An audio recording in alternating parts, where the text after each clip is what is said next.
I see you already jumping to write some angry comment at me and not actually watching a video, so hold on a second. While I have your attention though, I would like to provide a few quick disclaimers first. For starters, this video contains topics such as abuse, sexual misconduct, misogyny, racism, ableism, homophobia, and transphobia. Some are mentioned more than others. But if you are sensitive to these topics, I'd advise not watching this video, otherwise you are watching at your own risk. Second of all, I heavily advise that you do not go out of your way to harass anybody shown this video. Just know that I strictly condemn any harassment campaign that may spawn from here. And lastly, any flame or trolling comments that are not in any way constructive criticism will either be removed or mocked by me before removal. And now, allow me to try this one more time.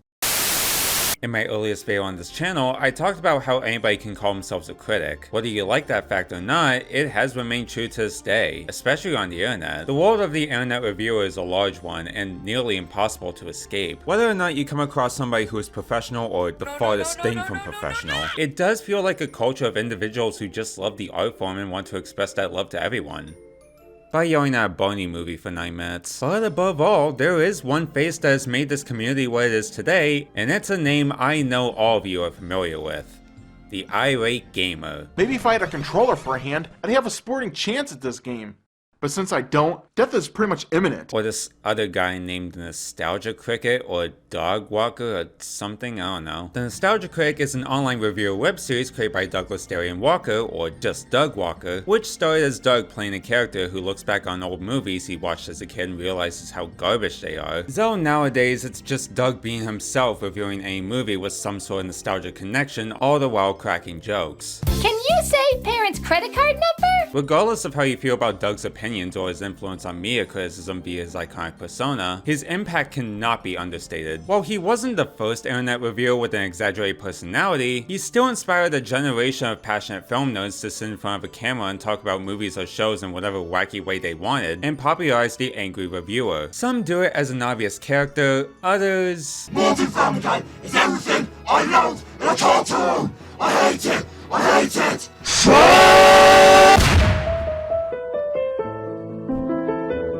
I think you should get a good idea. Though as most people know, it hasn't always been an easy road for him. Doug would create ThatGuyWithTheGlasses.com after continuous copyright issues with YouTube, in which the website was webmastered by Doug's close friend, Michael Michaud. Over time, the website would add additional contributors with a similar, albeit not identical, video style to Doug, and most notably, they would occasionally come together to film anniversary movies like Suburban Nights, Kick-Assia, and To Boldly Flee, the latter where Doug tried to retire the Nostalgia Critic before eventually bringing him back after the failure of Demo Reel. By 2015, the site was officially renamed to Channel Awesome, and at that time, it was at the top of its world, only for things to then immediately start crumbling down. On March 13, 2018, Allison Pregler, formerly known as Obscurus Lupa, replied to a fan asking her about Doug by going on a short tangent about her mistreatment at Channel Awesome. This tweet would catch the attention of many former and current CA producers who would also begin to share their grievances about Channel Awesome's alleged bad management. As the weeks passed, the Twitter thread started to grow much larger, and thus leading to a lot more questions being asked considering nobody, including the fans and even the other chunk of CA's producers, had even heard of these stories before. So in response, on April 2nd, 2018, multiple Channel Awesome producers came together to create a lengthy Google document titled Not So Awesome, detailing their bad experiences with the company. And after some terrible responses by Channel Awesome where they refused to take the blame for anything, nearly every producer had quit the site, and Doug Walker's overall reputation had plummeted. It's 2025 now. The perception of the controversy has completely shifted from everyone agreeing that Channel Awesome is a shit company, to half of the internet thinking that the document was all lies and that Channel Awesome and Doug Walker never did anything wrong. I was a bit flabbergasted when I first saw these kinds of comments, and it wasn't until I did a little digging to find answers to learn some that weren't surprising at all to ones I find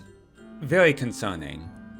And still maybe not surprising. I'm not here because I want to revive some old drama nobody cares about anymore. I mean, you guys are already doing it. But I wanted to give a more in-depth look at the 2018 scandal, because still to this day, terminally online people are spreading misinformation about the whole fiasco, and are twisting in ways to fit whatever agenda they have. Once again, please keep the content warnings in mind, and don't go out of your way to harass anybody shown here. You got it? Alright. Hello, I'm the Nostalgia Critic. I remember it so you don't have to.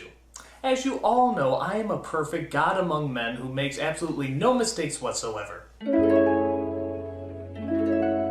So to understand why the hashtag change the channel thing is being scrutinized, we first have to look at the main document itself. Obviously I won't be reading the thing word for word because this is over 70 pages, man. But what I will do is sum each individual stories up and provide some of my own personal commentary when necessary. Many people have heard these stories already, but it's for those who are curious but don't want to read, again, over 70 pages. So with that said, let's begin. Alison Pregler, aka Obscure Slooper, is the lead contributor to the document, and therefore her portion is the longest. I'm gonna keep this as short as I can. Alison starts her section by clarifying a few details about the company, such as they were not employed by Channel Awesome, no contracts were involved outside the anniversary movies, and the only people paid were the Chicago crew. Greg, Mike Michaud's brother, was in charge of scheduling the days producers uploaded their videos. Doug, despite being considered talent, is commonly part of business decisions and calls, which adds up when you consider that he's the face of the company. And lastly, Mike Michaud, for some reason, owns the Nostalgia Critic IP, meaning that if Doug were to quit, NC would still be with the company regardless. Her first grievance is about how the female producers were handled. She alleges that women were confronted angrily by either Mike Ellis or Mike Michaud, being blamed for something a guy they knew did. Frequently, if a guy spoke up, it was ignored. If a woman spoke up, they were labeled troublemakers. What's a bit confusing to me is that Alison said in her exit post on Tumblr that anyone who spoke up was labeled as a troublemaker. Might just be different wording or memory at play, or maybe she realized years after the fact that most of the producers being called troublemakers were women, but I don't know, just kinda makes my head scratch. Still think her point is clear though. Anyway, Mike would frequently try to bully them and made most of the women feel very uncomfortable talking to him. It was a repeating pattern that he would be more aggressive towards someone speaking up if they were a woman. Alison also alleges that communication with management was very poor, a sentiment shared by multiple other producers in the doc, which she adds to by saying that rules were arbitrarily enforced and only used by them if they wanted an excuse to get rid of somebody. Like how her husband Felon Portis, or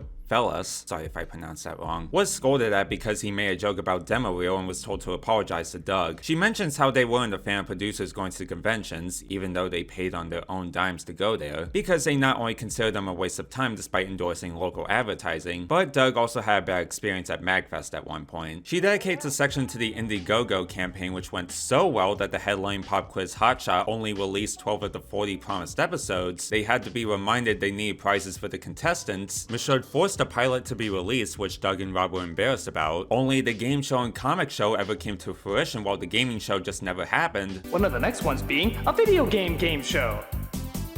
Video game show. It probably won't be called that. Rewards for donors were over 6 months late, and Indiegogo themselves started to investigate the entire campaign. Another incident was when Noah Antwiller, or Spoonie, made a very inappropriate joke towards Jesse Otaku, whom just broke up with Nash, host of Radio Dead Air, which resulted in many producers calling him out, including Alison. This led to Spoonie having a mental breakdown on Twitter due to a diagnosed bipolar disorder. Management suspends Spoonie, and he makes the decision to leave on his own terms. While Spoonie was given the usual heartfelt farewell, behind the scenes, management was considering suspending Alison for even speaking up about it, but ultimately chose not to. There was also a time that Michaud asked the people who made the White House webpage to design the new Channel Awesome website, but turned away from a $50,000 quote for a $100 template. Yeah, nothing serious, I just think that's hilarious. Alison recalls a time where she traveled to Chicago to be a guest on Doug's failed talk show, Shut Up and Talk, and after getting the most complimentary comment from Doug, Michaud corners Alison after everyone leaves to confront her about her use of mid-rolls. According to Alison, the way he approached the subject was condescending and unprofessional, and he even lied about the other producers complaining about this. This left Alison uncomfortable and upset, and it's because of Mike's aggressiveness and her stress over paying bills that led her to cry in the bathroom. She approaches Doug about it after she pulls herself together, who says he'll look into it, only for him to side with Michaud on a Skype call and limit Alison's mid-rolls. Her firing came with the rise of Patreon, which management vocally objected to, even going as far as to nearly stop Sweetie from posting a video simply stating the pros and cons of the platform, which they gave into backlash from such to allow only bumpers for their Patreons, not direct links. It wasn't until Alison found out that the site was posting links to Brad Jones, aka the Cinema Snob's Patreon, which is where the chat started to get heated. Michaud requests her to join a Skype call, to which she refuses given her past interactions with him and she was still fuming over the whole thing. He asks when, and she doesn't reply to this because at this point she's away from her computer filming a video. 2 hours pass, he sends her another message, and 15 minutes after that one, they just fire her. And that's basically it. All it took was for Alison to not respond to 2 messages in the span of 2 hours for her to get booed by Michaud. not even just a strike. Caitlin Saccheto, also known as Mars Girl, joined in September of 2008 as the runner-up for the Nostalgia Chick contest, which Lindsay Ellis eventually won. Despite not winning, Michaud notified her that she was still allowed to contribute to the site. Caitlin was one of the site's earliest contributors, thus being asked to hand her video files over to Michaud, where he promises that she would get paid for the ad revenue.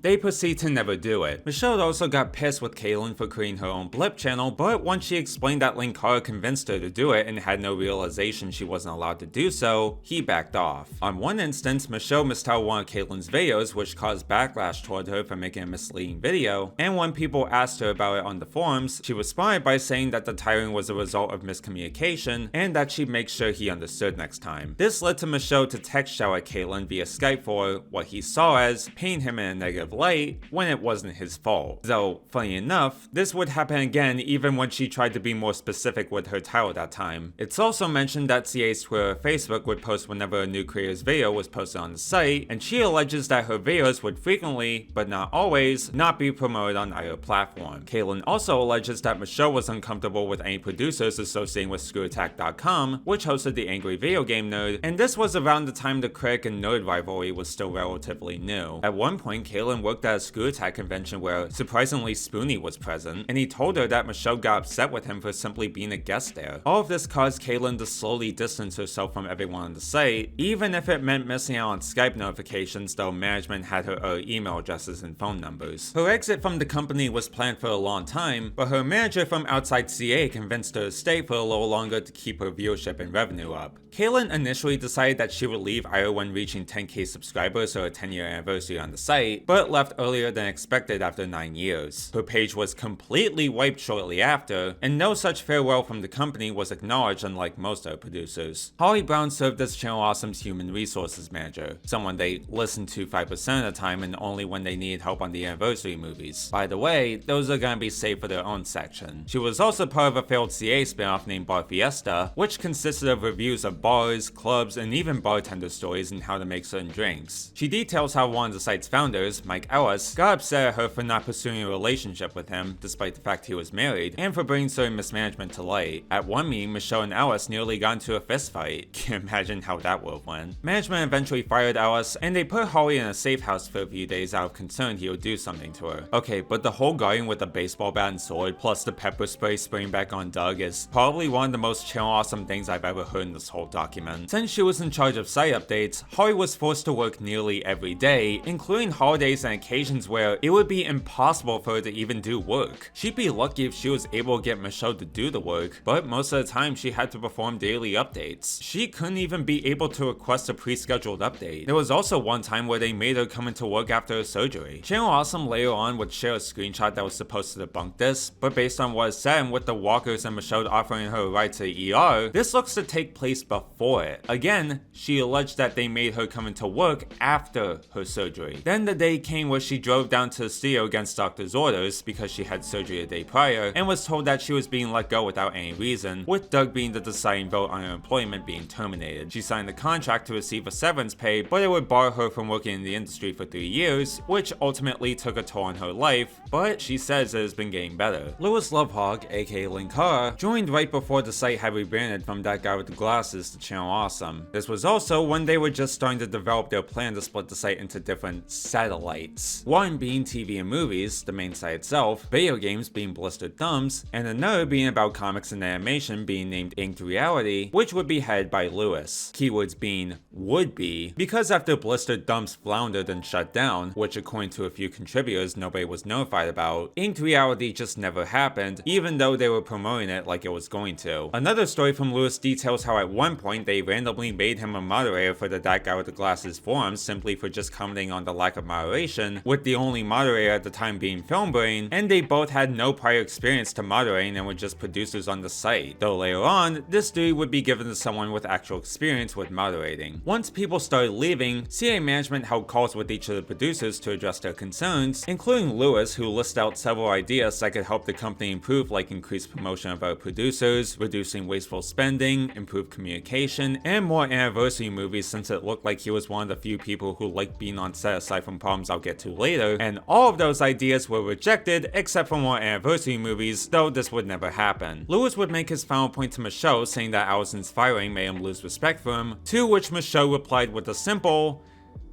okay. Then when it came to Lewis's own Atop the Fourth Wall movie, which he himself crowdfunded, he approached Rob and Michaud about using the studio space owned by the company, with only Michaud turning it down out of concern of Nostalgia Critic production being interrupted, a lack of supervision, and something about insurance. Despite the fact Lewis said he could easily get insurance for the studio, everyone on set is a grown adult, so what's the need for supervision? And Nostalgia Critic doesn't need a huge ass set for a show where some guy just talks about movies in front of a wall, unless it features some big elaborate skit, but again, he's done just fine with them without using the studio. Either way though, they ended up deciding not to use the studio, but Lewis still makes a point that Michaud wasn't even willing to work with them. Also, I must point out that in CA's Indiegogo, they promised to let other people use the studio, so what happened to that? But most important of all, once we get the money and the equipment to get the productions we need going, we're gonna open up this place to other productions. That's right, we're gonna open this place up for other people to work on their productions, whether it be online or I don't give a shit what else. William Dufresne, aka Sweetie, wasn't there for much of CA's mismanagement, but still has some points to bring up, which are other side stories of grievances already told earlier. Sweetie made the video about the pros and cons about Patreon, which caused the anti-Patreon policy to be implemented before they relented, stuff about the anniversary movies that, again, I'll get to later, and when he and Linkara left the site for good right before this whole document was released, their entire archive was deleted and not a single acknowledgement from CA was given. Jacob Chapman, aka Jesu Otaku, joined the site as one of the first waves of new talent, and you might recognize him for doing a crossover review with the Nostalgia Critic for Digimon the movie. At least, that's how I know of him. Oh, I bet they make a cute couple. His part of the document is just 2 bullet points of him saying that management was gonna have him fired for speaking publicly about the site's problems, and that he has chat logs of their abuse he would come forward with. Obviously, I'm not gonna be one of those, oh, if it really happened, then where's the evidence twerp, because let's be real, a mindset like that is the reason victims of many horrific things aren't listened to, but I feel like the absence of screenshots when you quite literally say you have them is very baffling to me. Maybe it's because you don't have those screenshots anymore, but I feel like it really would have helped your case here. Also, Jacob posted on Twitter before the document came out that he was hurt by other producers, which was initially the reason he didn't want to take part in the document, but I guess he had a change of heart. I'm really curious about his side of the story, but it's all up to him if he's comfortable coming forward with it. Benjamin Daniel, aka Beansy, contributed to the site from 2008 up until 2014. When the site transitioned, he was not notified that his videos wouldn't be transferred. He also accounts that Mike Michaud sold her girlfriend's artwork that she made for Suburban Nights via merchandise without paying her a share. Thankfully, Benjamin found his fortune elsewhere and learned to never slave away for free no matter what exposure he would get. John Burkhart, aka Chaos D1, was another game reviewer on the site, thus being part of Blistered Thumbs before Channel Awesome unceremoniously shut it down, in which he saw our producers get removed without mention. After the 1 video per month policy was randomly changed to 2 videos per month without much notice, John was removed from schedule access after missing a deadline by 1 day due to his wife's medical emergencies, despite him providing 4 videos the previous month. He was told to wait a few days for reinstatement and that it was his 1 strike. To be fair, he didn't contact TA about his situation, maybe he could've, but it was clear his wife was a priority. Also notice how Greg doesn't offer any sympathy for his situation here. Then a few days pass by and Greg tells him that they're going to part ways, with him posting a screenshot of John's Twitter accusing him of publicly starting shit up instead of waiting for a response. The tweet in question was posted a mere minute before he sent Greg a message. Even then, he doesn't say anything offensive in it, just making some dumb jokes. Billy Smith, aka Dr. Gonzo, who ran the podcast Note to the Third Power, was one of CA's earliest contributors, and his story is,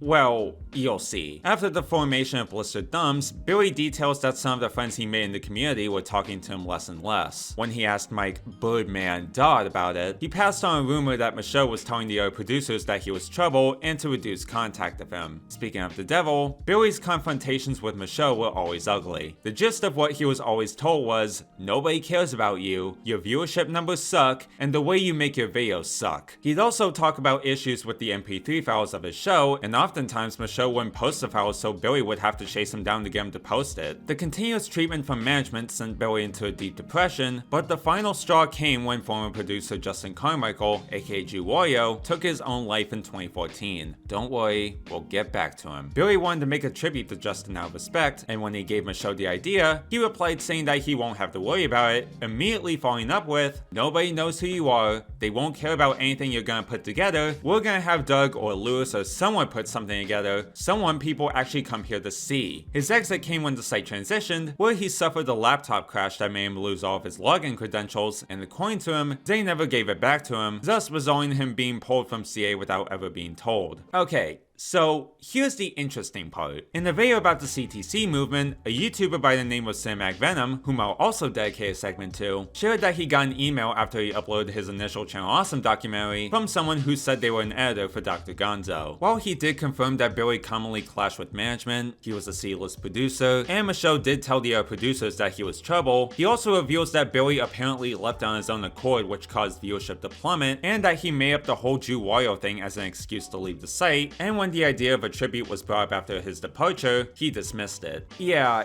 it's perplexing. While I will say that it puts half of the story into serious question, the other half of it is somewhat confirmed aside from Billy's confrontations with Michaud being his own personal telling. Though I will say his stories with Michaud line up perfectly with many of the other accounts of him in the document. However, for right now, I like to take what he says with a grain of salt with this email in mind. Leon Thomas originally was part of Blister Dumps before he started up a new web series named Renegade Cut, which was transferred to the main website itself. The writers were only compensated for the occasional review copy of a game, rather than actual paid compensation. They said the payment was an exposure, but the site died due to neglect from management. After starting Renegade Cut, Doug Walker would do an editorial episode of The Nostalgia Critic where he rebutted Leon's entire video on 1998's The Big Lebowski, without notifying him. When the relationship between management and the video producers began to tense up, Michaud promised to do what he could to meet everyone's needs, only for him to bow out of communicating, then leaving the official Skype group altogether. Sean Fowles, aka Hope Within Chaos, as part of the document, reveals that he was also a victim of Mike Ellis' creepy behavior. Sean would often find himself in large group calls with other members, Ellis included, basically sometimes joking around with each other. One night, however, Ellis got intoxicated and started saying some really weird and creepy things to Sean. The conversation would go on for 2 hours, with Ellis basically talking to himself. When Sean showed the chat to Michaud, he said, "Damn it, I told him he couldn't be doing this shit.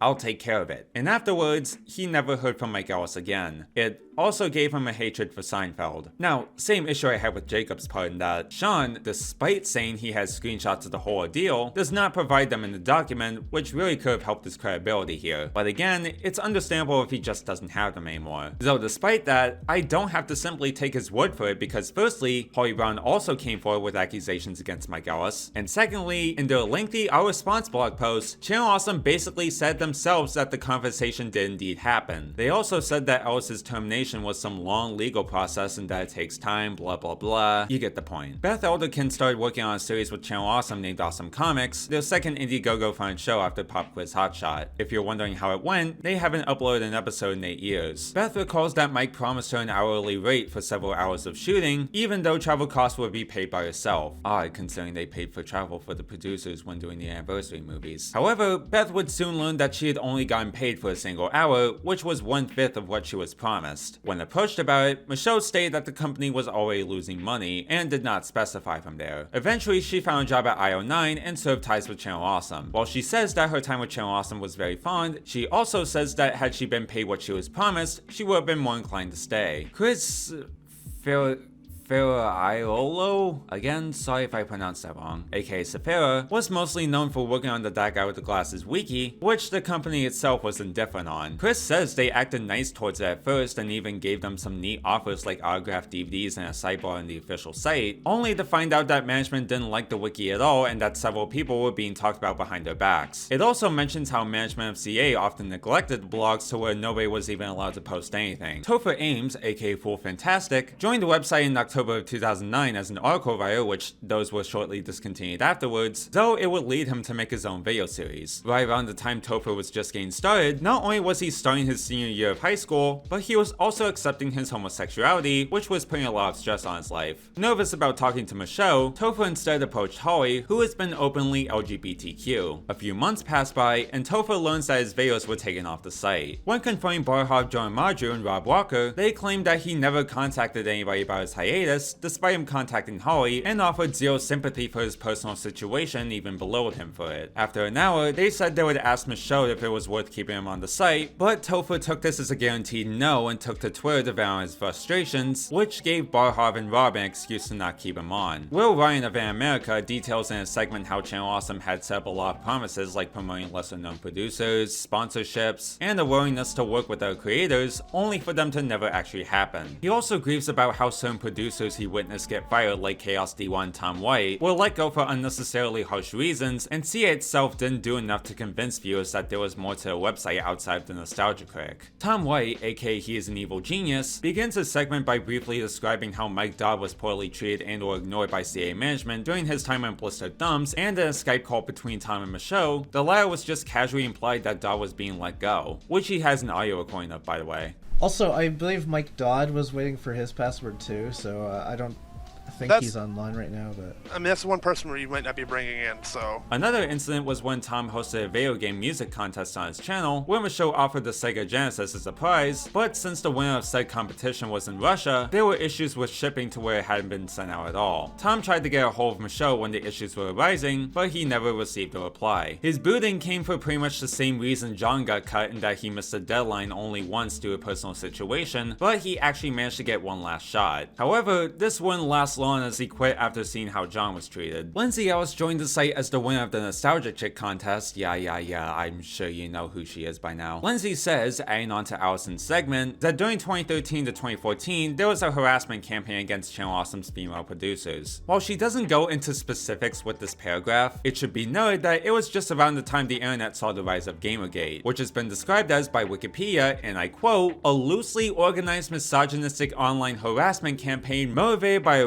right-wing backlash against feminism, diversity, and progressivism in video game culture. It's also worth mentioning that also around this time, Lindsay was dating Todd Nathanson, known as Todd in the Shadows, who has been very vocally against Gamergate to where he wrote an entire article about it on Lindsay's former site, Ches Apocalypse. Lindsay's also been open about a time a stalker found her home address and the NYPD had to get involved. She alleges that Channel Awesome never did anything to help these producers, but her breaking point came in 2014 when she vouched for Dan Olsen, creator of Folding Ideas, to join the website. Almost immediately after joining, Olsen would write an article on Medium about 8chan's complicity in CP, which got a bunch of Gamergaters making up conspiracy theories about him being the one posting a CP, and of course, I could barely find any evidence of this, but I did find an article on Medium with a leaked Skype chat that featured Dan that told a different story. Plus, there's much more evidence outside of Olsen proving his point. Not only did Michelle blame Dan for attracting controversy, but when Lindsay was driving to visit her family for Christmas, Michelle angrily called her up due to the amount of emails he had been receiving from Gamergate people, because in his mind, the whole Dan thing was also her fault because she was the one who vouched for him to join the site. This whole debacle resulted in Lindsay, Dan, and another producer, Kyle Calgren of Browse Held High, all quitting the site a few days later. Okay, just to interject, sure, it can be argued that Channel Awesome isn't responsible for any drama the producers get themselves into over on sites like Twitter. However, I think there's a difference between petty Twitter drama and a targeted harassment campaign. Even if your producers technically don't work for you, if the instance of some big coordinated harassment occurs, you should still do everything in your power to stick up to them. And the obvious reason being, considering that you're the boss, defending your producers in times like this gets them to trust you. It gives them a credence that you have their backs, and it keeps them a little more comfortable with staying on your site. Reacting like this gives them an idea that you don't give a shit about them and only care about keeping a clean image for the company. I don't think I have to point this out, but something tells me that I have to. An anonymous contributor Studio comes forward with their story about how they started off as someone making fan art for Channel Awesome to then become a full-time animator, and then create a show for Blizzard Thumbs. Their account is mostly how CA management neglected the site, and when they were part of an art contest hosted by CA, they said the prices were underwhelming. Not too much to add here, honestly. Leslie Rice, aka The Fear Fan, was most known for hosting Terror Obscura, a show looking into horror movies both good and bad. His grievance can mainly be summed up as CA management not communicating with him properly or at all, like asking him to send material he had always sent, randomly rescheduling episodes, being locked out of CA files and being forced to send videos via Skype, and after missing a second deadline for the 2 videos a month rule, nothing happened until half a year later where his content was finally removed from the site. Leslie said in that time he started posting his content elsewhere. Elizabeth Skokcho, aka Iron Liz, joined the site around the time she was dating Linkara and was a production assistant on Suburban Nights, not considered talent but was part of the movie anyway. Not to say she didn't try to become talent, but Doug was taking up more and more slots for her to post content, and she was told that Doug was the star and to be quiet. Then when she couldn't get a slot, she got a stern talking to by Rob. Well, speaking of Suburban Nights, now here comes the part I'm sure all of you have been waiting for.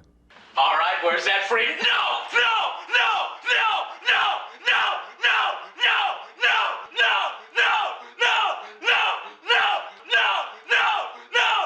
One thing many of the producers have in common with their grievances regard Channel Awesome's anniversary movies, which is understandable considering they were one of the few times they worked in close real-life contact with Doug and CA management. I'm gonna go through each movie with summarizations of the accounts made by the producers. This is gonna be another long one. When making Kikassia, Doug had to be told to provide craft services on the set and didn't provide food or water until day 2 of filming. A few behind the scenes videos shot by Matthew Buck, aka Filmbrain, seem to contradict this because both of them show that Doug and Barhov were willing to provide food with the latter providing drinks, and Lindsay, who made the claim, was there rambling about coffee before Spoonie asked for her about the craft services. Okay, I'm gonna be getting bottled water, a first aid kit, and I'm gonna be getting food for everybody, so I'll have a... Coffee? Will there be coffee? Instant coffee? We'll see about that. I don't think they're going to want coffee, trust me, because it's going to make you dehydrated. No, but coffee. Good, as in at the place. I would advise getting coffee at breakfast myself. Coffee at the No, like, well, I don't know, I've never... Can you formulate a proper question? What are you about? Coffee keeps you alive? She was referring more to a craft services table where it's a coffee machine. I mean, it sounds in line with what was said in the document, though. What has me raising eyebrows is that in the behind the scenes video shot by Barhov, it shows 2 water bottles sitting inside the house. However, we don't see any producers drinking a water bottle until the next day. Not to mention, neither of the vlogs show anybody eating, so it's still anybody's guess. It's also worth knowing that the house they filmed in for some parts of the movie wasn't owned by them, but rather by Kevin Barr, the president of the micronation Republic of Molossia that the movie was centered around, and he also took part in the movie, so the water could have been provided by him and not CA. Maybe I'm looking at useless info here, but I don't think Lindsay's statements are impossible to have happened. Suburban Nights had quite a few more accounts considering more producers had already joined the site. They once again had to be told to provide craft services at the shoot because apparently they learned nothing from Kikassia. I'm also gonna add in that a lot of people used the behind the scenes footage of the crew taking producers out to eat as a big gotcha. Though if you actually read the document, most of the complaints weren't that CA never provided them any food. I mean, Allison opened her part on the anniversary movies by saying that the management only paid for meals, lounging, and flights, but it was that they initially failed to provide craft services. A table with food and water that is for people to eat throughout the shoot, not at a specific time of day unlike catering, which looked to be CA's go-to strategy alongside taking them out to eat. The days that we are shooting there, we are covering lunch as well. So, probably, I think the only thing they have, I hope you like Quiznos or Taco Bell, because that's all they have. Maybe it's a shocker to you, but not everyone is gonna have a full stomach before or after lunch, or even dinner, or even breakfast. They were shooting at 6 in the morning sometimes, which is wild, I know. Actually, Iron Liz did comment on one video about the whole CTC thing, saying that while they did provide drinks and snacks, it was only in the Walker's house, a place they were unable to get to because most of the filming was outside, and even then, it was never restocked. Yeah. There was also an incident where Alyssa Hansen, Lindsay Ellis's roommate, was taped to a wall for a scene, had to peel herself down since she was starting to pass out, even if she didn't have a problem with it. Despite her saying, and I'm quoting here, "I want to do it again," we found it much more safe to wrap a taped up blanket around her and keep her on the nice comfy couch. Initially, they believed that Alyssa did pass out until she debunked this herself on Twitter and got upset at Allison for not trying to get confirmation with her. And yeah, that was really shit on Allison's part. But at the very least, she acknowledged her mistake and corrected it in the document. Other issues include Doug not knowing they had to secure a permit for filming in the park, multiple injuries occurring on set with them coercing producers to sign contracts saying they aren't liable. Only one incident was included in the behind the scenes reel, and yes, CA did confirm that the contract was real in their response. Did anybody force them to sign it? No, but that doesn't make it any better. And during the earlier days of filming, the weather was so cold that producers were shivering. Management, worried about them, nearly canceled the movie until Hardy convinced them otherwise, so they held a meeting to decide whether or not to continue to shoot, to which the producers unanimously voted to keep going. This is also in the behind the scenes video, and again, it lines up with what was said in the document. We are giving up everything in order to finish the production, and then what we'll do is we'll work all the way till it's completed. Yeah, it may not be the best, the lighting may be this and that, but that's all stuff that you can figure out in editing, and I know you know how to edit, and you can create things, create magic in editing, and find different ways to make things work. So if we just all work to get to a single goal, finishing it. 2 years ago, Margot gathered us together in a room. Most of us here were not here for that, so let me repeat what he said. We are the best of the best. And if we are the best of the best, you, sir, are the best of the best of the best. There was a sense of amity and trust between the producers, and they were all loyal to Doug. However, the very next movie was when things took a complete 180 turn. To Boldly Flee is not only considered the most infamous of the Channel Awesome Anniversary movies, but is the one where most of, if not all of the producers involved were having a bad time. Overly long filming days with a week-long schedule, Doug just being an incompetent director with him barely taking any advice and lots of arguing, more injuries, apparently they were guilted into doing crossover episodes of their shows to recoup the costs, they lied to their effects person, they had producers make their own costumes only to try and get them to give them away for reimbursement. Like all the other movies, they were never paid for their time despite the fact CA themselves were making money off of it. I will have you become my doormat if I hear you use the contract or volunteer excuse. There was a failure to release the DVDs initially, and so on and so forth. I find some of the reactions to the Applebee's part to be hilarious because, yeah, Allison shouldn't have left out the part where Doug ate Subway with them as she talked about it on Twitter, but many people treated the story as, oh, she's upset at Channel Awesome because she didn't get to go to Applebee's, when like, it's one story out of the hundreds of others in this document. Gee, I can't believe the contrarians who accused the producers of making a big deal out of nothing are making a big deal out of nothing. But there are a few pointers I would like to mention. The first involves a scene regarding Lindsay Ellis and Kara. In the film, there is a scene where Mecha Kara is transforming the nostalgia chick into some sort of robot, and Film Brain overhears it from the other side of the door, making it sound like they're getting it on. In the original version of the scene, there was a lot of suggestive wording in the dialogue between nostalgia chick and Mecha Kara, making it sound like a rape joke, and Lindsay and Lewis were not on board with it. They also nearly named her character 60 of 9. Ugh. Well, actually, Rob Walker gave an interesting story in his commentary for the film that makes Doug look pretty much worse. I wrote this scene originally as a double-layered joke. The first one is she gets assimilated. It was supposed to be scary, that she was supposed to have sort of a scared reaction because he was going to assimilate her. The payoff to the joke was supposed to be that the sounds that Film Brain's hearing were so goofy and cartoony, and that it's so obvious it's her being assimilated, but he confuses it for them getting it on. So you were supposed to have something scary that turns into something kind of funny and goofy. Somewhere down the line, Doug got a hold of this scene and then added lines that Lindsay was going to say to make it more clear that Film Brain should be thinking that she's getting it on with him. This somehow kind of made the scene, the only way I can put it is more rapey. It probably didn't bother me as much as it did Lindsay and Linkara, but I know where they were coming from. I got nothing but complaints about it. And I think for the most part they were justified because the way Doug shot the scene, it was supposed to be a drill or computer parts or something.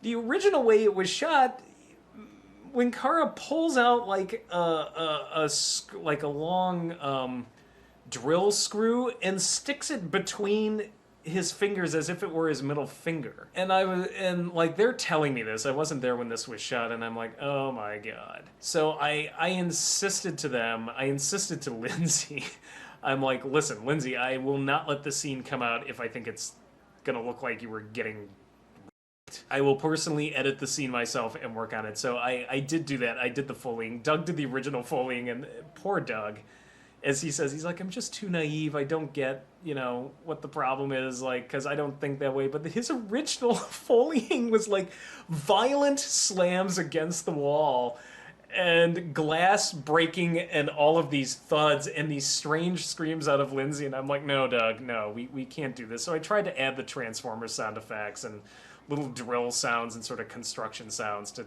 try to make it clear what was happening. But the joke of it was, like, Lindsay settled down and she's like, no, I trust you. And I told her, I was like, I'll let you see the scene first. I'm not gonna, and if you're really that concerned about it, we'll cut it. Also, with knowing that Doug made Lindsay and Allison do a fight scene they were uncomfortable with, it's not as bad as the transformation joke, but you can see why they'd be uncomfortable with it. Eventually, it was changed to comical screams and grunts from Lindsay, which is what you hear in the final film. Nostalgic, Linkara, you know, there's a meeting downstairs and... I'm gonna give you 2 a month. Channel Awesome released a screenshot seemingly indicating that Lindsay was going along with it, and no, this is in line with what she said in the document because it looks like she convinced them to tone it down. And it looks like Lindsay's comments about her not finding it offensive or creepy were referring to a new version of the scene, so it doesn't really prove much. Also, this wouldn't be the last time Doug would make unfunny rape jokes. I made delicious new fat-free Jell-O pudding and invited the grandkids over to try some. If they start to get a little tired after having it, that's just from all the running around. From me. There's also people pointing to this video Lindsay made back in 2009 about this guy rapping about rape, and many of the detractors use it as another gotcha rebuttal, but ignoring how Lindsay made it clear that she only made that video as a coping mechanism for her own personal experiences with being essayed, but this was years before filming To Boldly Flee, and doesn't make it any less bad on Doug's part. And yeah, I've seen the video itself. It's pretty tame, but it's not funny either. It's just this guy rapping rape jokes as opposed to making it sound like someone is actually getting violated. Wow, I can't tell which is worse. I'm not entirely sure how controversial it is to say, but SA victims are allowed to joke about this stuff if it helps them cope. Obviously, you don't have to find them funny, and it's completely valid if you find them offensive. Though victims are allowed to joke about it because it can sometimes help them laugh their pain from the past away. Doug has thankfully never been through something this horrific, but he's in no place to make jokes like this. So, if we are gonna look at past videos now, remember this cut line from the Ernest Saves Christmas episode of Nostalgia Critic? Close D. What's up, my buzz? Unlike the autism joke, he swept this under the rug and never apologized for it. Make of that what you will. Then there's how the movie itself ended, which aimed to officially kill off the Nostalgia Critic and be the conclusion of the series itself, for less than a year. The idea that Doug was gonna end the NC threw a lot of the producers off guard and concerned, because while they had issues with the NC taking up most of the focus of the website and was the reason they were barely promoted, Nostalgia Critic was the sole reason people came to the website at all. We all know how badly Demo Reel failed, but it also caused the website's traffic to take a nosedive. Not to mention, there was dialogue in the movie that made it seem like the other reviewers' shows were ending as well. You really think our time's at its end? The world is changing, kid. The internet is changing. Even if we survive this witch hunt, we can't chase the zeitgeist forever. Then the world I've created for you and all the people in it will disappear. How? Every character has a purpose. If not, why would you write them? Every single detail, every single word, everything in the background all serves a greater goal. But if even one of those elements leaves, if one evolves beyond the story, then the story disappears. It's like a house of cards. You take one out, the entire thing falls apart. You're that card. Keep in mind that TBF was released around the time the Sober Act was putting internet reviewers in jeopardy, so that just added on to the concern. Eventually, NC did come back into the views. But what didn't come back were the anniversary movies, because after the producers came together and gave management a list of grievances, they ultimately decided to stop doing them because they didn't make sense, and the weather. When the last one was shot almost entirely indoors. And yeah, that's pretty much the entire document. So after actually going through the entire thing, can I say it has flaws? Yes. Does it mean that it is some big fat lie that tried to defame Channel Awesome for petty reasons? No. The document paints an ideal picture that Channel Awesome was incompetent, unprofessional, and yes, occasionally abusive towards its producers. While almost half of it was just minor inconveniences like they don't know what they're doing or they can't figure this out, the fact that there's so much of it gives us a pretty good idea that maybe these guys are just bad at their job, and how the producers reacted or handled certain situations wouldn't have changed much. So, a reasonable response from a company to all of this would be to say, hey, we hear your complaints, we never intended any harm, but if we did hurt you, we're sorry and we're gonna be better. Now you might think Channel Awesome, being the glowing geniuses they are, would make this kind of appropriate response. But everyone who has heard the story knows exactly where this is going. The very same day the Not So Awesome document was released, Channel Awesome would release a statement in response to the allegations from the contributors. We want to take a moment to clear the air and acknowledge some of the recent public concerns raised by content creators previously associated with Channel Awesome. Channel Awesome is an organization that respects our producer partners and strives to create the best possible environment for everyone. We welcome a diverse community of people joining together to create great videos. For the people who have spoken out about past instances they deemed hurtful or unprofessional, we sincerely regret you felt that way. Our priority has always been to help content partners succeed and provide people a vehicle to follow their dreams. When the need arose, we have distanced ourselves from people who are particularly callous, letting go of significant stakeholders in the interest of keeping our mission at the forefront. We appreciate and hear the frustrations of past producers. We're actively taking internal steps to better improve communication with our producers so they can be focused on putting out their great content. And we're open to constructive criticism. The kind that can help us become even better and serve the needs of our community. But criticism that isn't a means to a productive end does little for either the party criticizing or those in the line of fire. Our focus now is on moving forward with the wonderful team we have and all our dedicated followers. We want to make our collective future the best it can possibly be. We thank our content creators, team, and fans for truly making our channel awesome. Here's to creating something even better in the future.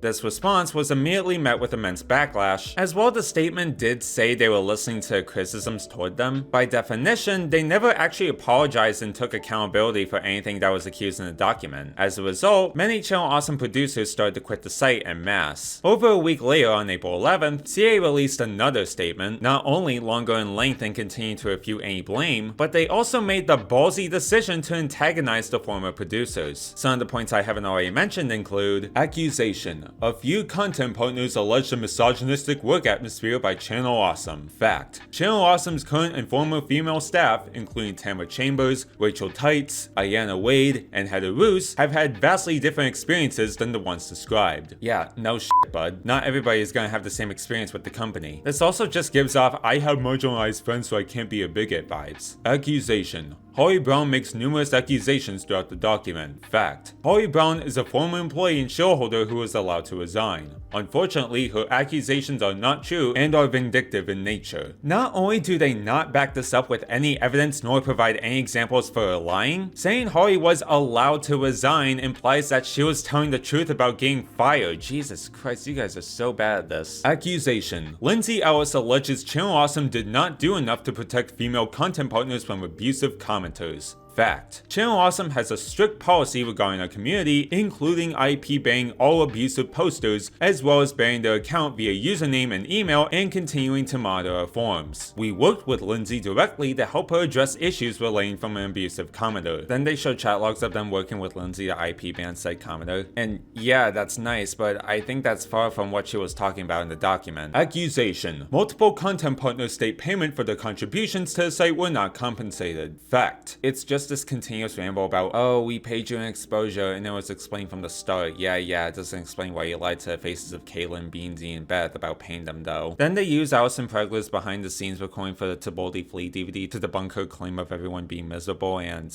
I don't know if you want this for the behind the scenes thing, but I thought I would just add, you know, that it was a great production to be a part of.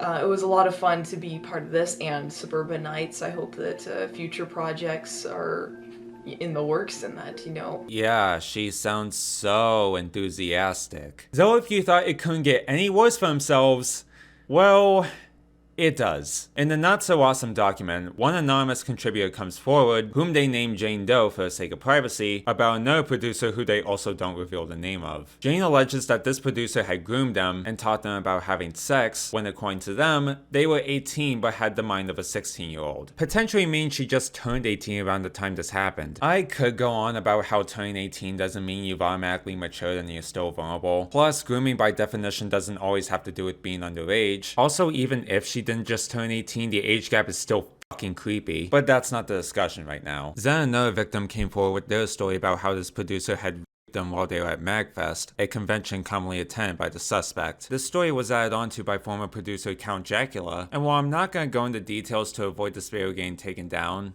it's horrifying. According to one of the victims, Channel Awesome Management knew about the producer's actions, but they didn't take action until a year later. In their response, they tried to debunk this by claiming it only took them 3 weeks, and had the chat logs to prove it, keeping the victim and producer's names marked out. But they made a big mistake by leaving the dates uncensored, and terribly censoring the producer's name, and also failing to mention that the woman in the chat log is different from the one in the document. And so people were able to figure out by the fact that they recognized who was kicked off the site around this time, that the suspect in question was Justin Carmichael, who went by the screen name Drew Wario, who, as mentioned earlier, took his own life in February of 2014 by a self-inflicted gunshot. Now, when this was accidentally revealed, it just opened a floodgate of information. This especially included revelations of one of the doc's contributors, Holly Brown. Yeah, she and many other producers kept quiet at the request of the victims, but Holly in particular didn't just know, but she also didn't stop Mars Girl from sharing a room with Justin, went out to dinner with him a few months after the MagFest incident where he raped someone that she was there for the aftermath, by the way. Holly meets with this person because this person trusted her, and she comes into the room, sees the stuffed animal, and goes, "Where did that come from?" And this is before I told her what had happened, and she's like, "Oh, that was Justin's." To which Holly apparently, allegedly says, "Oh no, not again." I don't know if that's true, but the Vulpix plushie, I remember that thing. He was walking around with it the entire MagFest. Took part in organizing a tribute panel at a convention, and still paid respects to him years after he died. Oh dear God. And while I was editing this video, an audio recording of Holly got leaked. I'm obviously not gonna play the full thing, but I will play a few tidbits I found interesting.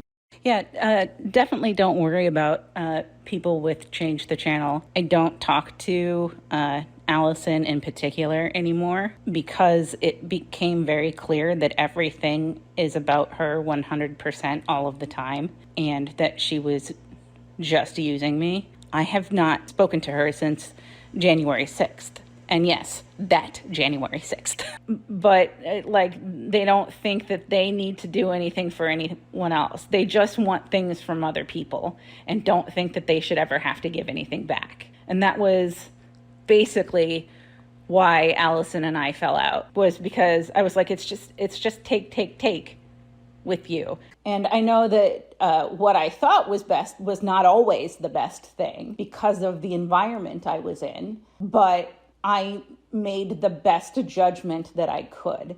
And because of that, I don't, I feel bad for some of the decisions I made, but I don't regret the thought process that got me there, if that makes any sense. I never did anything intentionally to be a jerk or to hide any secrets that people like. For instance, with like Screaming Mantis and the Juwario situation, she did not want anyone to know that she had been assaulted because she knew that the backlash against her from his fans would be awful. She wanted that to be private. I asked her if she'd be willing to talk to the company, And she said yes. I asked her if she wanted to get the police involved, and she said no. I'm stuck because I can't go forward with this person who won't give their name has given these allegations against Giorgio, because there's nothing to move forward with there. Even if I know that it happened, you know what I mean? It comes across as cancel culture. And so I was really stuck there. And so when they included that in the doc, I was like, I feel for her, but she was the one who didn't want to do anything about it except for complain anonymously on Tumblr. I asked her if she wanted to make a complaint to the company, and she said no. And obviously she couldn't make a complaint legally because there was no legal complaint to be made. That situation really frustrates me. Our displays of grief were done with the consent of the victim, because it was like, if we ignore the fact that he died, people are going to wonder what the fuck is up. So we have to do something. People never realized that everything I brought up, nothing Justin related, ever actually came to fruition from me. The Jew Oreo hats never happened, even though I got the patches. The Con Bravo had me set up that memorial for him, and I didn't even go. I went as far as buying a ticket to Canada, and then I didn't go. While I was dating Julian, I went to MagFest one year, and Chaos D1 was there. And Chaos D1 is a known philanderer. He cheats on his wife all the fucking time. Anyway, so several of us are hanging out in my room one night, and he wants to feel my breasts. And I'm very, I don't care. I did not view it in any way as a sexual thing. So I was like, whatever, because we're in front of people, and it's just a weird thing to ask someone. And I was like, yeah, I guess. It was clear that I was in no way interested or turned on. It was just sure. Do you want to touch my elbows later too? Kind of thing. But later a tickle fight started, and he stuck his hand between my legs and touched me, you know where. I immediately pushed him away, pushed his hand away, sat up, and I was like, everybody get out now.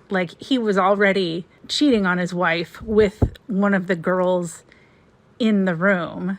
And I'm friends with his wife. So I was like, what the fuck?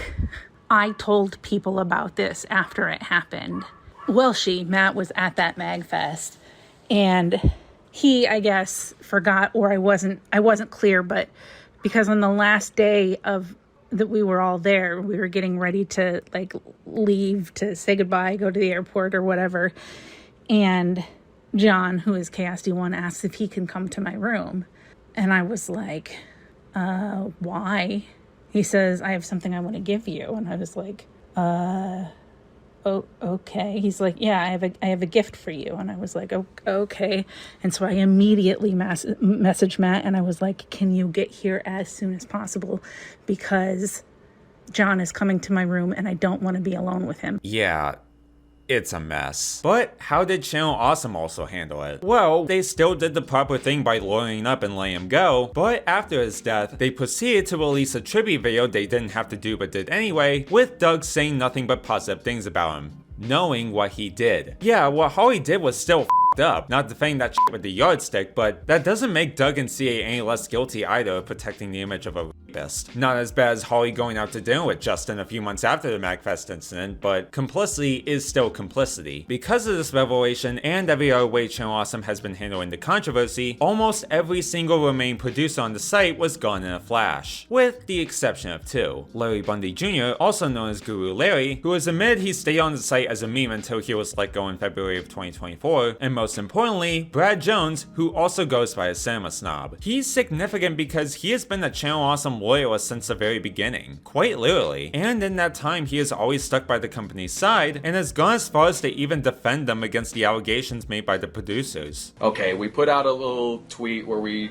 said that we weren't leaving. Doug and Rob are two of my best friends. I put that out. One thing that we kept saying on our site and at other sites as well, is we were saying, like, I mean, look, like, Logan Paul filmed a dead body, and, like, he still has a career. Like, I just want an apology, even if you don't mean it. And his beef with them got so bad that when Brad's father's funeral was swatted after someone made a call claiming that Brad was gonna off himself, which by definition is a welfare check actually, which I must emphasize it doesn't make what happened to him any less bad, he and his wife blamed people like Allison for it, despite the letter making it clear she had nothing to do with it, and even condemned whoever made the call. Then in 2019, Channel Awesome released the infamous Nostalgia Critic review of Pink Floyd's The Wall, and it was at this point the reputation of Doug had hit an all-time low. Not only was he called some talentless reviewer who can't seem to do anything outside the Nostalgia Critic, but he was also becoming the butt of a joke. Ah yes, I still remember the post-Change the Channel days when my timeline was being fed Doug Walker memes not as a way to celebrate him,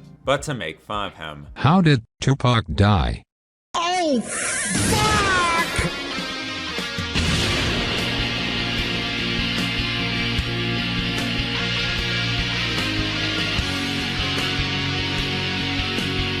In short, he was being turned into a lolcow. God, I can't believe I just used that word. Eventually, all of this memeing of Doug would be further platformed by the famous YouTube Let's Play group, Oni Plays.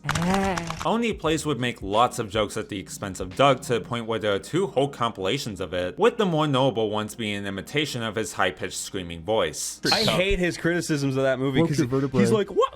It looks like Vegas! Why does it look like Vegas? And it's like, because Vegas looks like Greece, you idiot. He literally shits on jokes he doesn't get. He's like, how is that funny? I don't get it! It's like, it's because that is the point. I don't get it! On the day where I had that rant about you not liking Hercules, I was just butthurt, and I apologize. I never heard this. Funny? No, I love Hercules so much. It's like to an autistic degree, and I was just butthurt, and I just couldn't handle your opinion, and I'm just so sorry. These jokes would catch the attention of Doug himself, and to his credit, he has actually taken them quite well and found them funny. This would in turn lead to two collaborating with each other occasionally, with the most prominent being Doug's appearance as Daniel the Demon Slayer, which is literally his NC character, but Demon Slayer, get it? Because it's like the thing you remember. On a season 2 episode of Adult Swim's Smiling Friends, which is co-created by one of Only Play's guests, Zach Hadel. August of 2021 also saw Doug going on an episode of Double Toasted, and when approached about the whole Change the Channel controversy, Doug does acknowledge that CA had issues with communication as a result of going too big, and he also did apologize for some of the creative breakdowns he had with people. While I do give him credit for this downplays what the producers' problems with the company were. I can assure you, it was playing more than just bad communication and Doug being foolish. However, none of that mattered. Thanks to both this interview and the collapse with Oni Plays, Doug was starting to be seen in a more positive light again. Not only does he seem to take criticism and jokes at his expense well, but he also looked to be more humble than what people assumed. So in turn, this wouldn't just mean people automatically forgave Doug for everything that allegedly went down at Channel Awesome, but the whole scandal was now being looked at in a completely different light. And I mean completely different. Like, there's nothing here, man. It's whining. It's a manipulative 70-page whine fest, crying about small and petty slights and non-issues that have been repeated ad nauseum to make it look like a bigger deal than it actually was. Everyone involved had trouble with honesty to a heavy degree. They all want to paint themselves as the victim while they have their own fucked up shit they want to cover up. But let it be known, there were some very silly and petty accusations in this document, and Lindsay's section falls directly in that camp. The hate Doug Walker has received is a wee bit ridiculous. Even looking at the Channel Awesome document, there are so many points where I felt like, Why is this in an exposed document? You also have some really petty stuff mixed in as well, such as some of the contributors being upset that Channel Awesome as an organization didn't take a firm stance against Gamergate. This is in the same document where they accuse the company of shielding a rapist. Why are you bringing up Gamergate? So, yeah, that's kind of how we got here. When it comes to the avid defenders of Doug Walker, there are two main types. One says that Doug barely had anything to do with the whole scandal and that's more so all Michaud's fault, and the other believes that everything in the Not So Awesome document is a blatant lie, and all those producers are just petty whiners who are also bad people. Both of them are obviously wrong, but let's swim around it for a bit. In fairness, it's true that Doug, as far as the document is concerned, didn't do anything horrible aside from sanitizing the image of a groomer and a rapist that, I'll repeat, he did know about, by the way, and it just looked like he was mainly some clueless, nonchalant person who would also be a dick sometimes. I've also heard multiple stories of Doug just constantly forgetting who these producers are, like some teacher in a classroom who acts like they know everyone but they don't. He got my name wrong twice, or my screen name wrong. In the first draft, he listed me as that jerk with the camera. And I wrote him a note. I corrected him. I said, no, it's some jerk with a camera. But in the next draft, he wrote me as some jerk with the camera. So he still didn't fucking get it right. When I did the Sorcerer's Apprentice co-review with him, I'm pretty sure he thought some jerk with a camera is a prank show. But like, he introduces me like pulling a prank on him. It's like, has he watched my show? Does he know what it is? I don't know. Doug not being the worst part of the whole scandal is something I believe can be argued, but my problems with him lie within his complicity. Doug has quite literally been the face of Channel Awesome as a whole since the very beginning. And if both the document and CA's own screenshots are anything to go by, he is a lot more involved with management than you think. Not only was he the director of the anniversary movies and his brother Rob also serves as the head of the business, but Doug has actively worked with Mike Michaud since That Guy With The Glasses.com was created. Not to mention, during the whole controversy, Doug had publicly come out of the woodwork to cover Michaud's ass. Twice. One was when a fan leaked an audio recording of a conversation he had with Doug at the Empire State Comic Con the very weekend after the document came out, to which, hey, look at that, I actually found the audio recording. Just got a quick question. What's the perfect environment? Is it a forward alley, a bad alley, and probably not a good neighborhood? And they're just looking at me like, protect us. I would love to talk And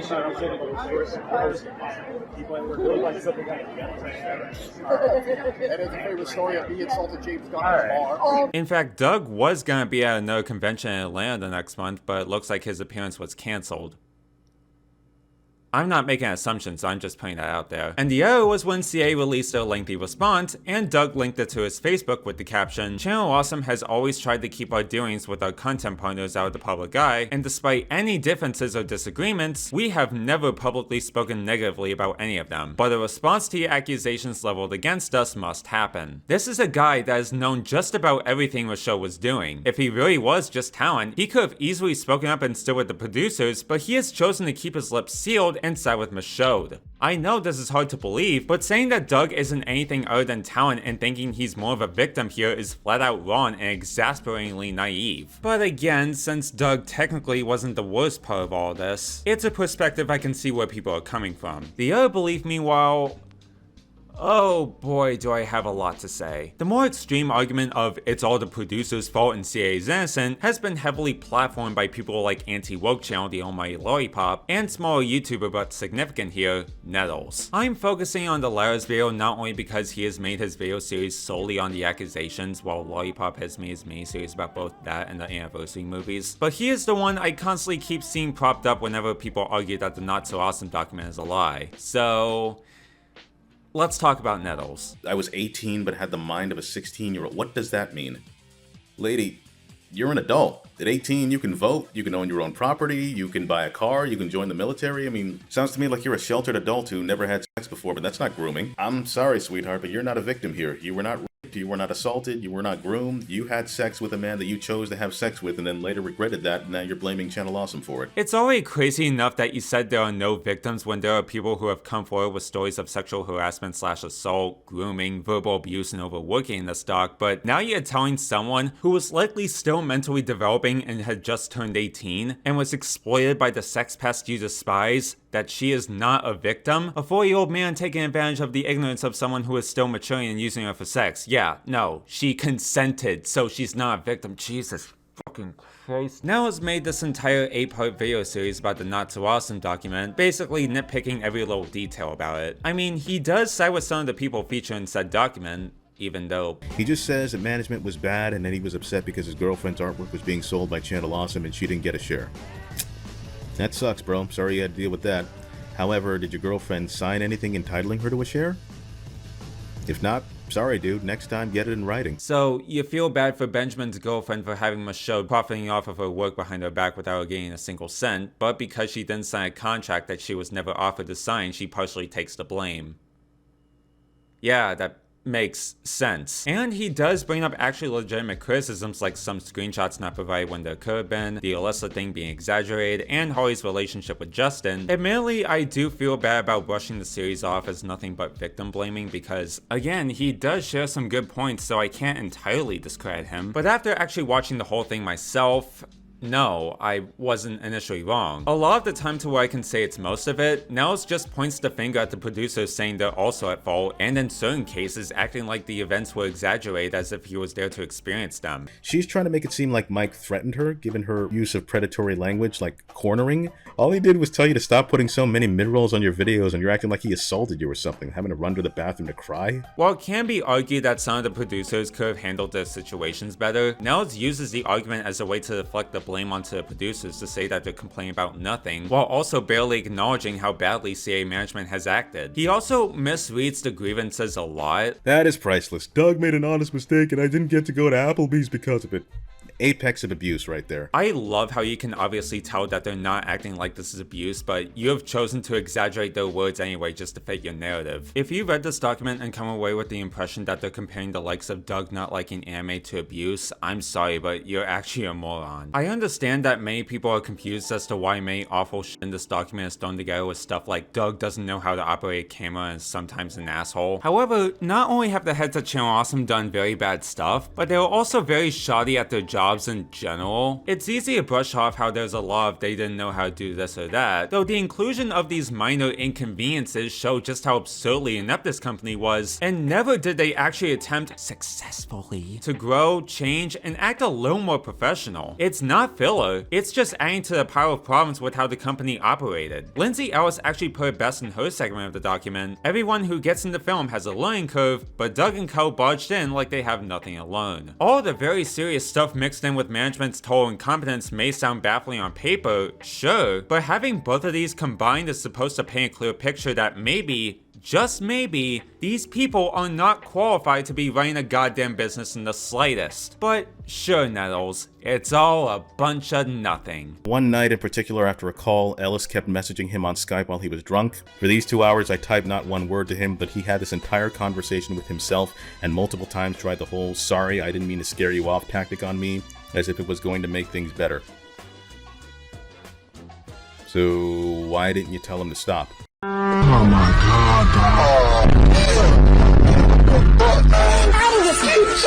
Yeah, cause I'm sure a drunk guy would take stop for an answer. Like, how come you didn't put the chat log in the document, dude? Where is your proof? Where is your evidence? Again, we have just a bunch of claims with no evidence.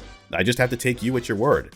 And I don't. Well, to be fair, you did take the word of some random Twitter account created just to claim Allison cussed at their toddler. I'm not saying whether or not the accusation is true, I'm just putting it out there. I know a lot of you aren't the kind that just hear them out and won't believe anything unless there's screenshots of all this. And yeah, I did criticize some of these stories for not including screenshots when there could've, but considering we know most of these people were involved with Channel Awesome, as well as some of the stories being backed up by others, the accusations do carry some weight to them. It's not, oh, I believe all and everything they say. It's more so, okay, I should listen to these guys because I know they were actually there to experience this as documented. Not to mention, We weren't there to experience all this. I wasn't there, you weren't there. Unless there is useful evidence to prove otherwise, which Channel Awesome has failed to provide, we are not to say what these producers didn't experience. Obvious difference between going with what you know and I know what really happened. Also, again, CA did confirm the Mike Ellis thing with Sean is true. The company has no legal responsibilities towards anyone in this document, not even Holly, since she was fired. Channel Awesome needs to look out for number one.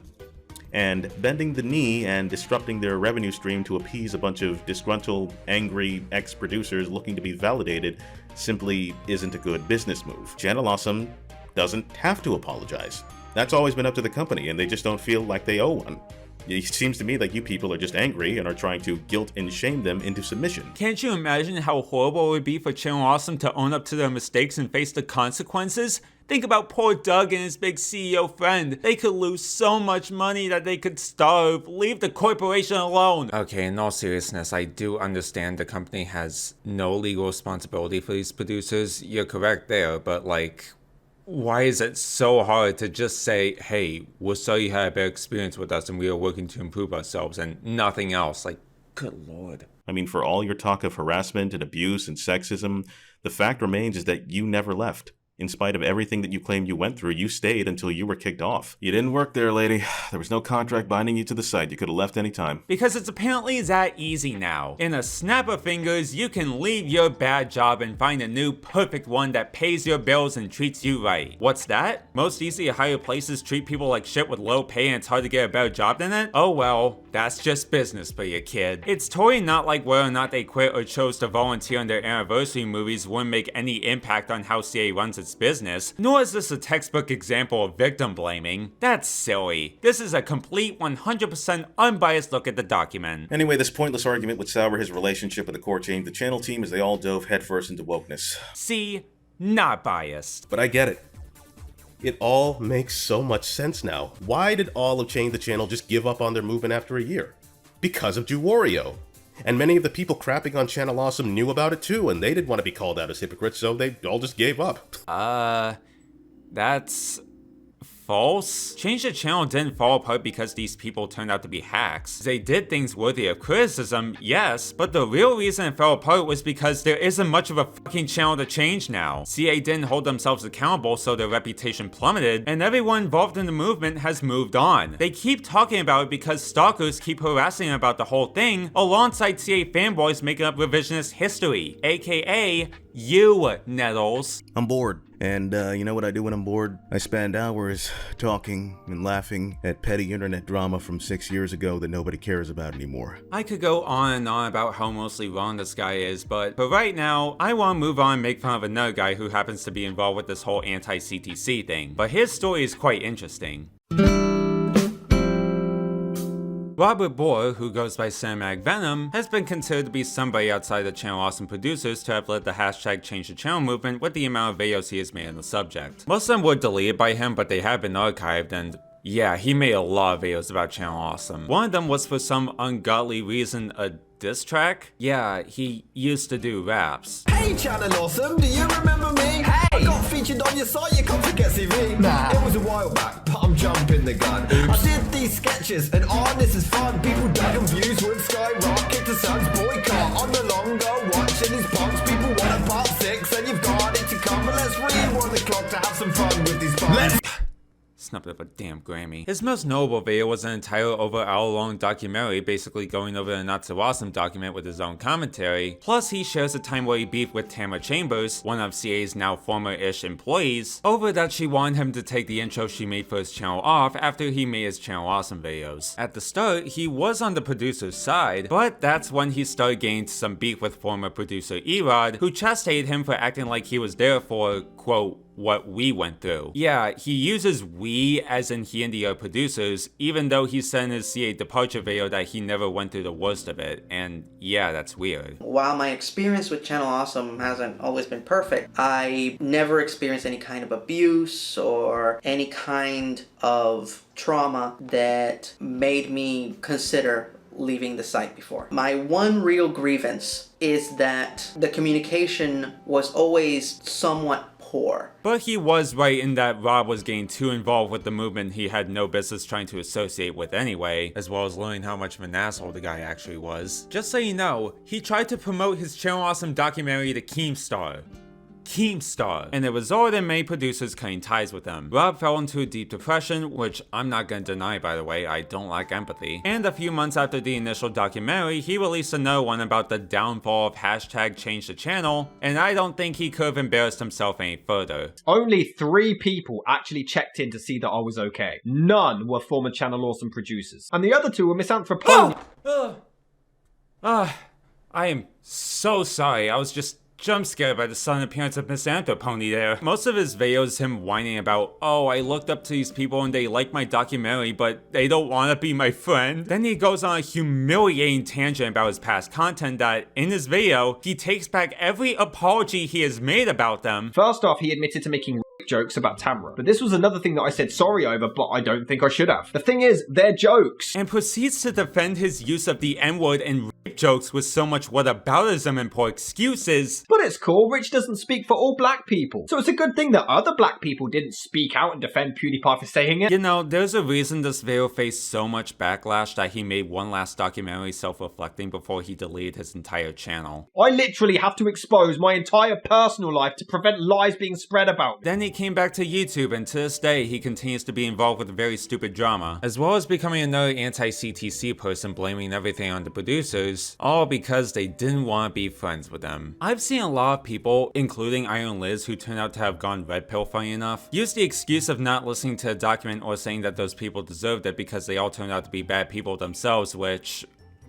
I'm sorry, what? Like, sure, I'm not gonna deny that quite a few of these producers have done things that are worthy of criticism, but does them doing shitty things all of a sudden mean that everything accused just didn't happen? Let me put it this way. Dr. Gonzo potentially fabricating half of his story, Allison Pregler getting a story about someone else wrong and putting it in the document without asking, and Holly being buddy-buddy with Jew Wario and continuing to memorialize him after knowing everything he did is all bad. They aren't things that should be defended. Just because these people came forward with revelations about the company, that doesn't mean they're immune to criticism. I believe there's stuff that the producers who contribute to the document did that I find to be very irresponsible and downright gross. You can criticize the producers and the way the document was written. I agree with that. However, that does not make their allegations against Channel Awesome any less valid, because on the outside looking in, CA still thought it was okay to protect a sex pest and groomer, overwork a terminally ill woman until throwing her out like trash, verbally abuse producers or just not communicate with them, kick people off the site without warning and for stupid reasons, blame producers who are victims of harassment campaigns, and lie to people's faces about paying them or profit off of their work behind their backs. Two things can be true at the same time. There were things done by the former producers that are very much indeed worthy of criticism, but also, Channel Awesome was a bad business and did very shady things that caused their decline. The producers being pieces of shit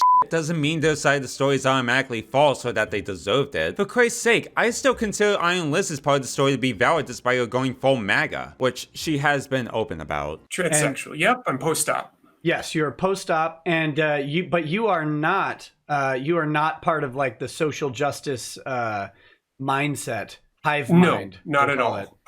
In fact, I've pretty much been exiled from most of the people at Channel Awesome won't speak with me anymore. I voted for the God Emperor himself, so, you know, and I can't wait to do it again. 40 plus people left the site over alleged mismanagement. There are two possibilities. Either all of these people came together to defame 4 individuals for clout, or maybe something is really wrong. I'll let you answer a question on which sounds more realistic to you. Anyway, Rob just kinda makes me sad, to be honest. From what I can tell, this dude was really inspired by and looked up to the people at Channel Awesome and just wanted to be a part of it in some way, even if it meant jumping bandwagons that either side with the producers or Doug Walker. But it's obvious that instead of just staying in his lane, he's trying to get super involved with drama he has no business being a part of, and in the end self-destructing any goodwill he may have had before. As much as I make fun of him for it, it's quite honestly depressing, which is all I'll say about him.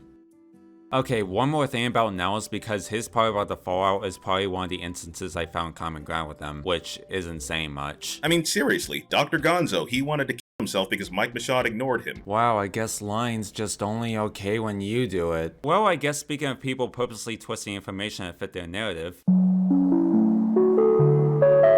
So, while Doug wasn't necessarily silent on the whole CTC scandal, his downplaying of the whole debacle still leads me to my next point that I think is very important. Part of the whole Doug rehabilitation thing is that people believe that Doug won by doing nothing and all the other contributors fell off except for him. And quite frankly, it's complicated. Well, yeah, it's true that Doug is still doing just fine on the outside looking in, and the former producers who contributed to the document either fade into obscurity or aren't nearly as popular as Doug, aside from Lindsay Ellis. Before the Wall review, a Nostalgia Critic episode would consistently get millions of views. Nowadays, they'd be lucky if they crossed the 400k threshold. Not necessarily terrible, but there's no denying that there's still a noticeable decline in viewership. And come to think of it, the only reason he still has a platform are because of hardcore nostalgic, fans, and YouTubers that are arguably more relevant than him, with one of the members making a show also arguably more relevant than him. Yet people still believe this narrative that Doug defeated cancellation because he didn't say anything, except he did by downplaying the whole scandal. And without proper transition, this leads me to talking about this not so very good video. While the video mostly focuses on Zach Hale and how he has not said anything about his past association with now disgraced artist Shadman, the central idea is still to claim that not responding to controversy is somehow better. Now, I totally get where he's coming from. Zach, to this day, hasn't said anything about his relations to Shadman, who he has likely already cut off, and the attention to it has kind of vanished with Smiling Friends gaining more traction. While it might strengthen Mr. Bones' point here, he uses it as a way to say that never apologizing when you're a big internet celebrity is your best course of action, which is wrong for two reasons. The video generalizes apologies as a bad strategy because they always end poorly, but for the examples he uses, he barely acknowledges why they fail in the first place. Anthony Gramugilla has a video explaining what I'm talking about, but to put it shortly, a lot of these apologies are performative. These creators don't want to hold themselves accountable, instead try to guilt you into being sorry for them instead of being sorry themselves, and the only reason they're apologizing when they actually aren't is to hopefully keep a platform, but everyone knows what has happened to them afterward. But there have been instances where apologizing has actually worked in someone's favor. Take for instance, the mysterious Mr. Enter. I don't really need to go into detail about his controversial past because I'm sure a lot of people have heard about it by now, but to Enter's credit, there were a few occasions where he has generally apologized for his bad behavior, has actually matured as of recent, and now he's respected a lot more in the cartoon community than he was before. Another example, Jenna Marbles. Jenna gained some controversy after people discovered one of her past videos featured her portraying herself as Nicki Minaj using blackface, and Jenna responded by actually holding herself accountable and expressing sincere regret for her past. While this did mean she took an indefinite hiatus from YouTube that's still going on to this day, her apology was met with an overwhelming amount of support, and people do continue to miss her. And in fairness, Mr. Bone does also provide an example of my case in his video, that being what happened to James Gunn. Actually, wait, hold that thought. James Gunn was fired from Disney after old, admittedly pretty cringe tweets resurfaced. Instead of a non-stop defense campaign, he stayed quiet, worked on Suicide Squad, and let time pass. Okay, I don't want to accuse him of being a liar because I don't think he's doing it on purpose, but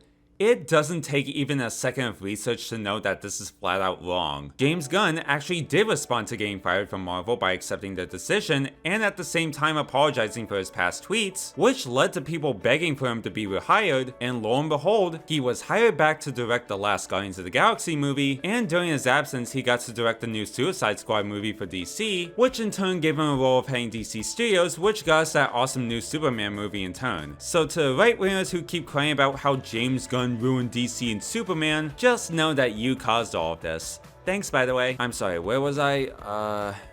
Alright, so the whole idea that staying silent in controversy is the only probable solution is obviously false, but it still leaves one question. How are people like Zach, and mostly in this case, Doug Walker, able to get away with it? Well, the answer is actually easy. Their fans simply don't give a shit. No matter how either of these two choose to respond to their controversies, the fans will either blindly forgive and defend them, or completely tune it out. They'd rather not acknowledge that the people they watch might not be these perfect guardian angels that they make them out to be, and instead just focus on lay funny gamer or lay funny screaming man talking about bad movie. But we'll get back to that. I won't deny that it works on the most diehard fans, but I think my main argument here is that it's a strategy that won't be effective forever. There's always the possibility that somebody could approach either them at a convention where they would be asked about their controversies, and put them in an uncomfortable situation that could force them to respond. Zach especially could be put in the James Gunn situation where Adult Swim gets notified of his past behavior and put his career and Smiling Friends at risk, even with the high probability he doesn't stand by any of it anymore. I'm not saying any of this will 100% happen, but there's always the risk that it could, no matter how either Oni Plays or Channel Awesome feels about their past nowadays. I'm also not saying they should just randomly come out and apologize for their past without rhyme or reason, but I feel like in a situation where controversy surrounding them spreads like wildfire again, a simple sorry would work better in their favor no matter what it is. To be fair, Bone also acknowledges that the silent strategy won't work in certain cases, but I think my point is still clear. But again, the most diehard fans are not gonna care, most importantly Channel Awesome and Doug Walker fans. Which brings me to more recently, with my unfortunate clashing with them. On September 6th of last year, I uploaded my video discussing the Change the Channel movement and the recent rehabilitation of Doug Walker. And it wasn't great. I still stand by most of that video, but I believe there were problems with it, like me not realizing how complex the whole situation was, not doing enough research, which led me to finding stuff that debunks some things I said, but also other stuff that could have helped my case. Plus, I feel like using my usual style of presentation just wasn't appropriate for what I was discussing. Though another thing I will mention is that I've seen some people say that I made the original in response to Ellis Mark's own Doug Walker video, when that's not necessarily true, as I started working on the script days before he released it. Don't send hate to Mark, by the way, his video wasn't actually that bad. Maybe if I didn't care about having a video out for September nor assume people knew all of the story already, I probably would have done better research and not rushed it out like just another video. But I think the quality of my video, while it can't be criticized, doesn't matter at this point, because what does was the reaction to it. After I promoted my video on Blue Sky, the post got the attention of two very notable people, Mars Girl and Allison Pregler. While I appreciate the support and not to sound like I'm blaming them for what's about to come next, their reposting of my video in turn led to people over at Kiwi Farms, who stalk and archive every single thing Mars Girl and Pregler say and do because having a life means nothing to them, finding out about my video, and that's when shit really started to hit the fan. Not to say it was all of them, but you get what I mean. Some highlights include: do your own research. The document contradicts itself throughout every entry. Miyachi clearly didn't and released this joke of a video without any proof of said accusations. Doug Walker did nothing wrong. No matter how many videos people pump out attacking him, nothing will change the fact that he won. Have you not seen the Almighty Lollipop or Cinematic Venom's counterpoints? Why are you parasocially taking CTC's side of the opposite side when the opposite side actually has evidence? Because the opposite side's evidence doesn't necessarily prove anything, and to be frank, my other option would be to parasocially believe some big rich guy. This video is pathetic and embarrassing. I look forward to your limp-wristed response to it, or you just delete my comment. I don't even need to do a long response to your comment. You saying someone literally named the Almighty Lollipop tells me everything I need to know. You understand the username as ironic. The guy hates pedophiles, you fucking baboon. You claim Doug fans are stupid while dismissing a video because of a guy's username. Pathetic. Just what I expected of you, little boy. I heavily dislike your object show video because object shows are not funny. But I understand how Doug Walker is. But still, Doug Walker is just funny and a good critic. I'm literally watching his review of Ernest Saves Christmas and I'm just not caring anymore. I care about Doug for his jokes and likeness. But now let me tell you what I really hope. That my low-life idiot ex-boyfriend David is not the father of my baby.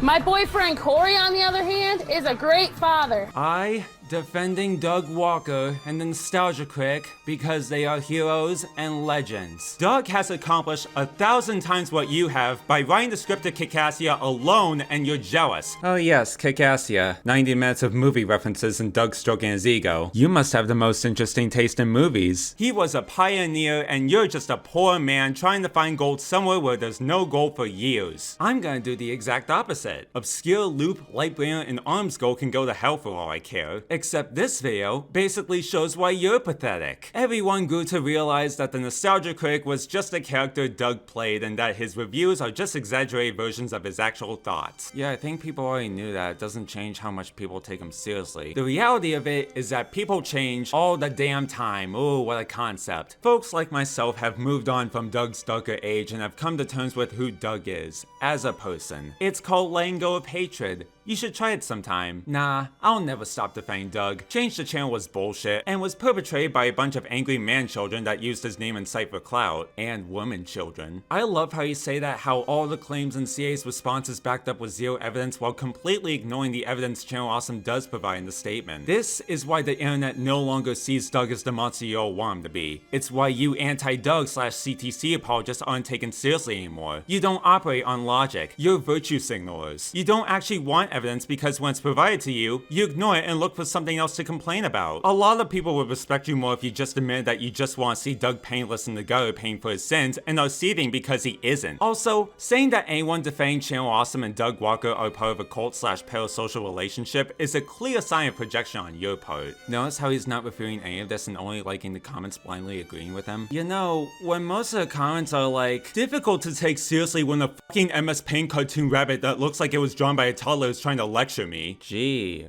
I gotta wonder why. No housing crisis will ever affect Doug Walker. He'll forever live in your heads rent-free. Enjoy! Stop defending Doug! No.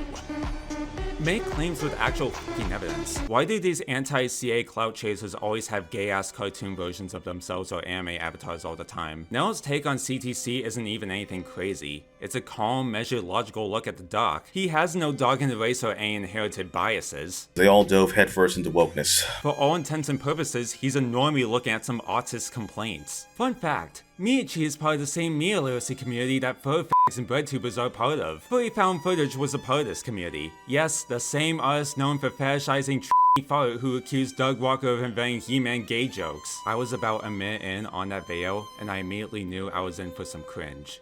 It didn't disappoint. Okay, I think you get it. I mean, I'm used to getting harassed by ableist dickweeds who think telling me directly that my voice is weird will suddenly make all of their insecurities disappear and help them forget how much they secretly hate themselves. But rarely am I the target of some harassment campaign to this caliber. Receiving this kind of treatment from people who got pissy over a video arguing, hey, I don't think Doug Walker should be defended, here's why, was tiring to say the least. And I think for like about a week, I was mentally feeling like shit. I know some people are gonna say that I'm making a big deal out of nothing here, and they might be right, because I'm far from the first person this has happened to. This includes some of the former Channel Awesome producers, even for reasons outside of Change the Channel. There's literally an entire channel dedicated to stalking Lee Carter because he didn't like Only Plays making a joke about a webcomic he disowned. Not to mention anybody who dares criticize Doug, no matter how mild, is met with angry fanboys bashing you for how wrong you are and being an idiot for possibly thinking that the nostalgia critic could possibly do anything wrong. Now, there are people who hate Doug that take things way too far, I acknowledge. And it's not to say this represents all fans. While many of them acknowledge that what happened at CA was still bad and that Doug takes part of the blame, they both are simply convinced he's improved and still enjoy his content, which is fine. I mean, I'm critical of the Only Plays crew, but it doesn't automatically mean Smiling Friends is sacred to me. But the other portion of fans, that might be considered the majority of them, seem to respect Doug Walker a little too much. It's nothing new for certain individuals to gain fan bases so massive that any criticism of them will automatically get someone crucified, but the mere idea of Doug Walker becoming some infantilized heroic religious figure amongst most of the internet to where his opinions in every Nostalgia Critic episode is treated as the gospel is crazy to me. To be nuanced here, I understand why people are like this. Aside from some of it being obviously done for a joke. Doug has been very respected in the internet reviewer landscape by a lot of people, albeit mostly in his early days, and he's made a name for himself in internet culture. And for the record, Doug acts a lot more mature than he was before. Not just being able to accept criticism, but he just looks to be much nicer than he was in the past. If he's really moved on and learned from all of his mistakes, then that's great. More power to him. But his fans trying to rewrite history by either claiming he and Channel Awesome are totally innocent and did nothing wrong, or that the accusations never happened, is where I draw the line. I'm not saying you should never trust any content creators ever, but you have to recognize that you don't know these creators personally. Newsflash, buddy, YouTubers are human, except when they aren't. They, like every other human on the planet, are prone to mistakes. Some mild, some bad, and some turn to outright abusing their platform to take advantage of minors. It's why the idolization of certain creators is so toxic. There's looking up to them for what they do as public figures, and then there's worshipping every fiber of who they are. Sorry, just because some well-known micro-celebrity said hi to you doesn't automatically make you their friend, nor does it give you this duty to white knight for them every chance you get. Though as I alluded to,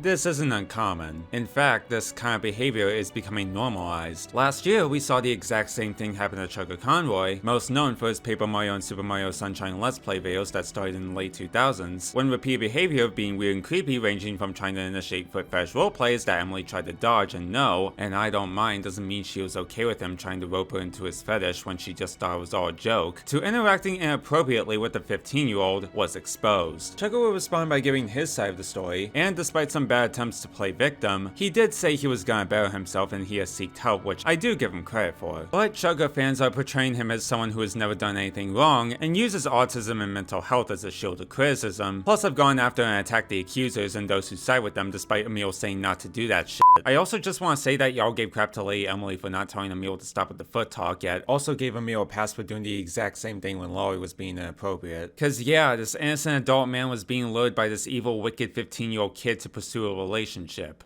I swear to God, these people are not real. The same can be said about famous anime dubber Vic Mignogna, who has had a 38-year history of being an asshole and mostly a creep to / harassing underage girls / co-workers, and if I say anything further, I'm putting myself at risk. I know some people are gonna say it's conservatives easily causing this problem, but I've seen quite a bit of these people on Blue Sky, the supposed safe space for leftists, and Twitter people with pronouns in their bio, so I can assure it's not a left or right issue. Some of these people are just throwing away their morals for some guy who doesn't even know they exist, with using the power of every mental gymnastics under the sun to try and justify not feeling guilty about supporting them. As long as shiny new content is dangling in their face, they'll gladly fold and be free PR for some mediocre guy. I mean, Kanye West fans at least admit that he's a horrible person. Plus, in the case of Doug, it feels like there was more backlash towards the wall review than the whole behind the scenes scandal, and I think it really puts into perspective what the priorities are. Listen, I get it. It can be really hard to acknowledge that your favorite YouTuber that you've watched since a child and looked up to might not be a great person after all. Letting go of everything we cherish is a common fear that a lot of people growing up have.